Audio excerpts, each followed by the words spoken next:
qual é a diferença entre um pedido de relaxamento de prisão e um pedido de liberdade provisória. E outra coisa também importante, será que esses pedidos eles podem ser realizados fora da audiência de custódia, de forma escrita, através de uma denominada peça de liberdade? É isso que nós vamos ver aqui, porém nós vamos começar pela audiência de custódia, combinado?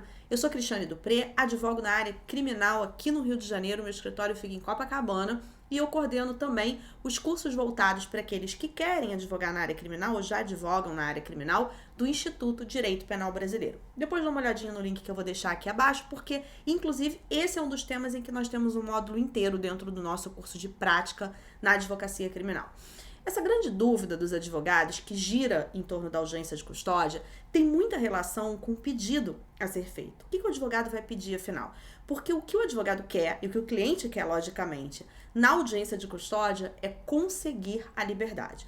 O problema é que um pedido a ser feito, ele pode ser de relaxamento de prisão, de liberdade provisória, eventualmente de uma revogação. Como saber isso? A primeira coisa que você precisa atentar é qual é a natureza dessa prisão, qual o título dessa prisão. O seu cliente ele foi preso em flagrante e você foi contratado nesse momento, de repente você foi contratado até um pouquinho antes da audiência de custódia, você talvez até tenha acompanhado o flagrante e nesse momento você já começa a prestar atenção em alguns detalhes que são fundamentais para diferenciar o pedido que você vai realizar na audiência de custódia. Exemplo, se existe uma nulidade presente, você vai requerer na hora da audiência de custódia o relaxamento dessa prisão. Porque a diferença essencial entre relaxamento e liberdade provisória, quando nós estamos falando de uma prisão em flagrante, é que se há uma nulidade, se há uma ilegalidade, tá? Vamos ser assim mais objetivos. Se há uma ilegalidade, seja essa ilegalidade formal, seja essa ilegalidade material. Nesse caso, o pedido é o relaxamento de prisão. Porque não só pelo nosso Código de Processo Penal, lá no artigo 310, mas também pelo artigo 5º, inciso 65 da Constituição Federal, toda prisão que for ilegal, ela será imediatamente relaxada pelo juiz. Portanto, só pedimos relaxamento de prisão se a prisão for ilegal. E lógico que o interessante é que você já leve para a audiência de custódia toda a comprovação que você tenha dessa ilegalidade. Qual foi a ilegalidade cometida? Quem cometeu essa ilegalidade? Será que o cliente ele foi impedido de se comunicar com um advogado, por exemplo? Será que não houve uma comunicação daquela prisão em flagrante à família do seu cliente? Agora, e se a prisão não foi legal? O seu cliente foi preso em flagrante, houve efetivamente uma situação de flagrante, todas as formalidades de praxe foram seguidas pela autoridade policial e o seu cliente se encontra preso. Isso não significa que o seu cliente tenha que permanecer preso. Por que isso? Porque, veja bem, quando o cliente ele é preso em flagrante, das duas uma, ou essa prisão em flagrante, ela vai ser convertida em uma prisão preventiva, portanto o juiz ele pode, inclusive na audiência de custódia, decretar a prisão preventiva, ou, diante de uma prisão que seja legal, o juiz pode conceder a chamada liberdade provisória. Então o pedido de liberdade provisória vem justamente nos casos em que a prisão em flagrante ela é legal, mas não existe motivação para uma prisão preventiva. Ou seja, nós olhamos ali para o artigo 312 do Código de Processo Penal e falta requisito para aquela prisão.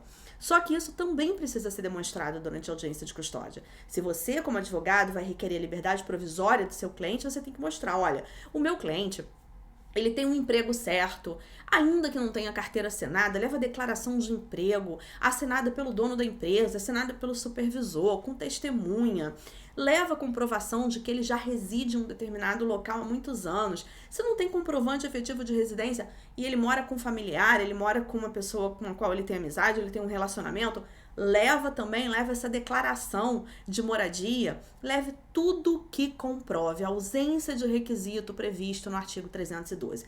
Porque diante de uma prisão em flagrante que seja legal, se não há requisito para prisão preventiva, o juiz não vai decretá-la. E automaticamente, se ele não decreta a prisão preventiva porque não há motivo, o que ele faz? Ele concede liberdade provisória. Então perceba que quando você está diante de uma audiência de custódia realizada por um caso de prisão em flagrante, você tem basicamente dois pedidos que podem ser feitos, percebeu isso?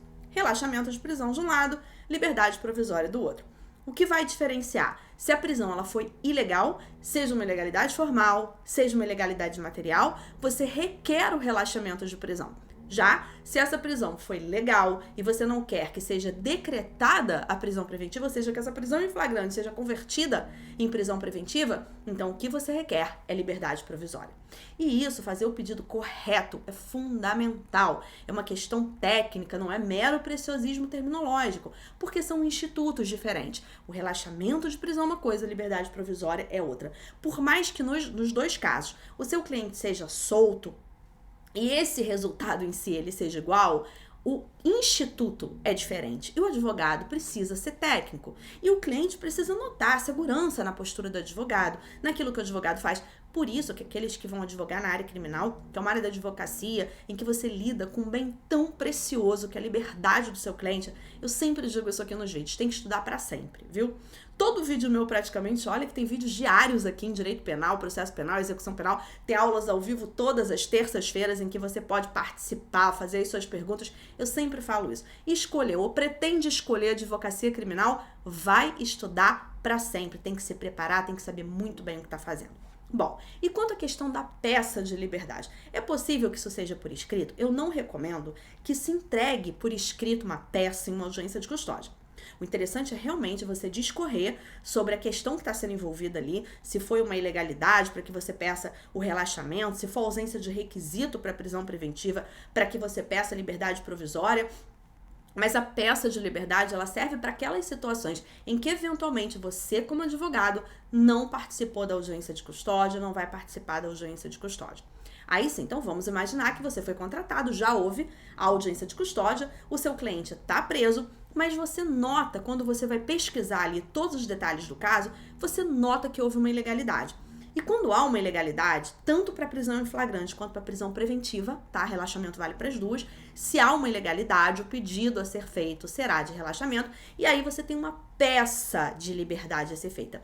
Se por um acaso você está aqui assistindo esse vídeo, mas você já é nosso aluno no IDPB e é aluno do curso de prática na advocacia criminal, dentro do curso de prática, você tem acesso, inclusive como bônus, ao kit de peças e recursos que tem mais de 130 modelos em Visual Law. Você baixa ali e você edita.